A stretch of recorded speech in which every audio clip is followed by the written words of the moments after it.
That said, I guess we'll have to wait and see. Divine certainly being able to put a good name in for themselves here at the moment as well. They're up in 5th place, but haven't been able to have one of those big games just yet. So we'll be waiting to see that as well. Keep an eye on where this initial circle is going to pop, because that's going to tell us quite largely where we're going to end up going. And it's quite interesting. Right on top of Power Grid over El Pozo, San Martin, Picardo. Looks like Astra have managed to at least have time to go for it. And I think Golden Cat are going to get this kill. Yeah, there's no way that he gets out of there. Unfortunate for Noctan. He was just hunted. I guess, true to their name, Golden Cat, pretty solid hunters. I mean, they played that out really well, right? If they had have just been lackadaisical running around for 5th, now they got 5th by themselves. Jet from Moggy Esports, as easy as you like against Entry Fragger. As they did lose, of course. Play we just saw before. Having to play with 3, you know, a trade of 1 point for a player is probably not exactly what they're looking for. Extremes managed to get himself a knock. Was, of course, very dicey at times. You had some very hectic early circles with the circle, of course, of Miramar usually going to be on the land. Very predictable circles as well on Miramar. Gearbox going to lose Jun to Hisaki and Smell with a bit of an ambitious spray. Players that are rotating on the motorbike. Oh, man, this has been a rough game for Moggy Esports so far. Now they lose Gakon as well.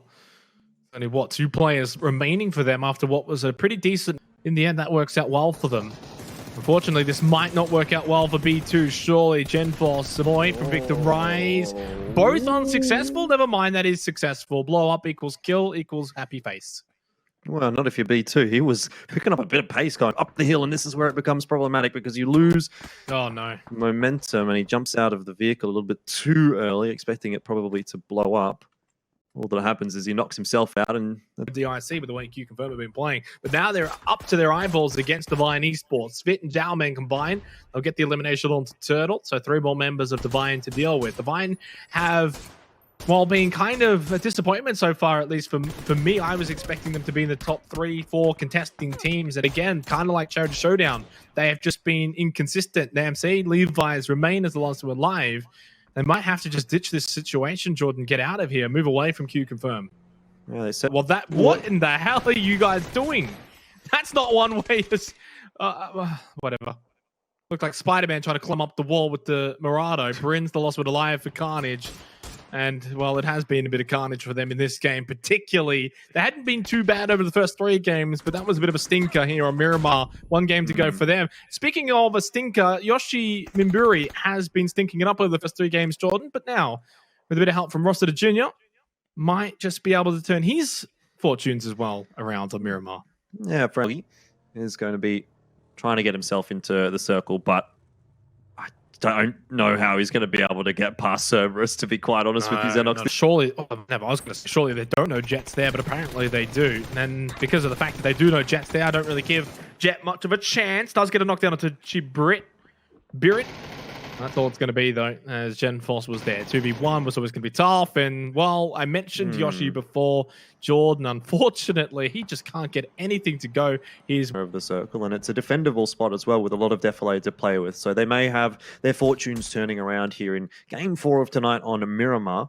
A team that will probably not want their right on top of Fury. If they try to go up there, they're going to be in trouble. Similar to what we're seeing here for VTR, who are trying to rotate into a position that has already got players occupying that real estate. Not just occupying the position, but also teams that have eyes on this position from other angles further down south, like Day Trade Gaming, for instance. Golden Cat's kind of above this situation as well. On your mini-map, they're going to be pushing in towards Cerberus and Victim Rise. Potentially third-partying, really, I guess, both teams as Hisaki up into the front lines against Kamals. Only the 1 kill this game so far for Cerberus, but potentially some more to follow very quickly here. If they can wipe out Victim Rise, maybe Golden Cat could be the next team that they could potentially shift to, because that's what Cerberus does best. Take the fight, edge of zone, win it, move and rotate to the next fight, win that one. And that's why we saw them get that 17 kill win earlier on in the night. Hello, kill feed, and goodbye, MSC. Not sure what happened there. Don't even ask. It happened. That's all I can say. Divine only had 2 players alive, so I'm not sure how they've really gotten rid of all of MSC, but either way, they have.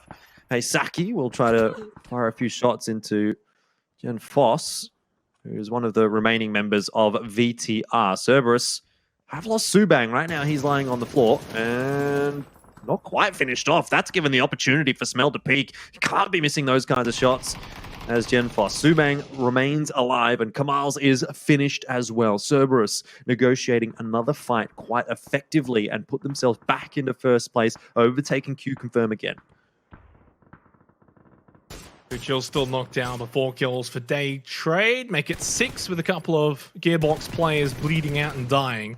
11 teams remain, and what was a very slow start on Miramar now, of course, has turned into a chaos fireball towards the end of Phase 4. Now heading into Phase 5. Northern shift to Power Grid. Divine in a great position. They're going to love this. Even the teams up north, Bahuma and Eagle Sentinel Shooter, will be feeling quite blessed with that sort of circle. Day Trade still just trying to keep Cerberus at bay, which they're doing a pretty good job of right now, considering that blue zone's right on their backs as he's going to start moving in 30 seconds' time. Basil's knocked down.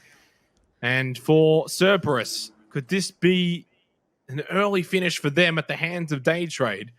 Or do they fight their way through like they always have? Has to make sure he waits with the rest of his team. Yeah, and that's exactly what's happening. They're all going in one by one. He leads the front, does get knocked down. Immediately, Veronica just goes for the flush, executes it.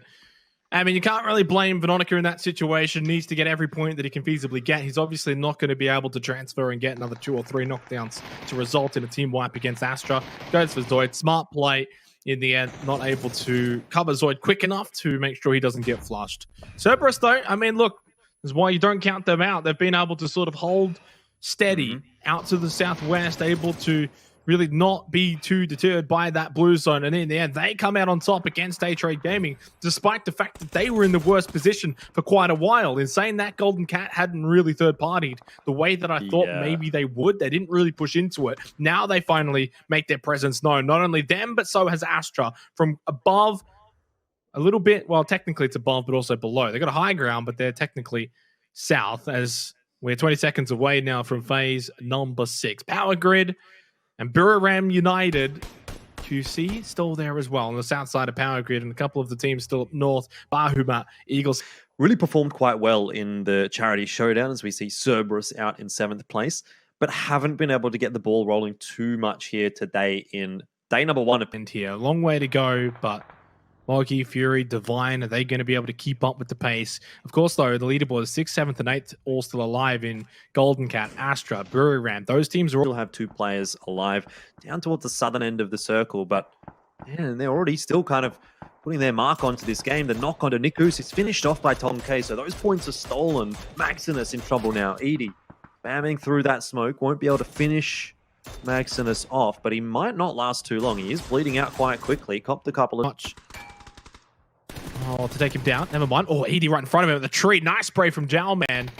That's the sort of knock that I was talking about, because now it really throws a spanner in the works for Buriram. Only 3 up. Gems is still in a position, of course, where he can also maybe get 1 more. And all of a sudden, then maybe they're down to 2 alive. I'm not sure why you're jumping around like that, Nordra. Not ideal. Final nade available for Gems to God Meow and Konaxi. God Meow's going to throw one over, a couple of Molotovs as well from Buriram towards his position. Gems will finish off Nordra. Buriram down to 2 players. They sat idly by south of the circle, and Buriram in the end are going to be punished for that by Q Confirm. 7 kills now for them, an extra 2 kills on the board. Gems is blinded at the rock. Well played in the end. God Meow will flush out Gems, and they've still got 2 alive. Now it's a 4 versus 2 versus 3 versus 4. Golden Cat, are they in a position here where they can wipe out Eagle Sentinel Shooter? Flash on a 6 sacks. Somehow Jexy staying alive at this truck. Not for too much longer. Did get the knockdown onto Tom K, and now Vandal is the last one alive for Eagle Sentinel Shooter. Sin Ryuji pushes over the hill. 3 teams remain now. Buriram, Bahuma, and Golden Cat. This is a big one now for Golden Cat. You said Bahuma, Jordan, has to capitalize off this game. Well, Golden Cat from here on out might have to capitalize a bit more. Although, it's looking tough. There's, well, I think they're down to just 2 standing, Maximus and 6 sacks. Yeah, there's no way you're getting Tonke back up there. The zone is moving. They're going to have to get a wriggle on. Buriram down to 1 at the moment, but the res coming across from Konaxi. God Meow should be okay. in this meanwhile, still extra points on the board. Second place, a couple of extra points and a couple of extra kills as well for either Golden Cat or Buriram. Buriram do have the height advantage though, and they'll get the first shots. That's under 6 sacks. He's down low, hides behind the tree, but knocked. Maximus trades one back, but how much more can he get? God Meow's down low. This is for second, and he does manage it. I think he just got it done Bahamut before wins. Bahamut wins. It was anti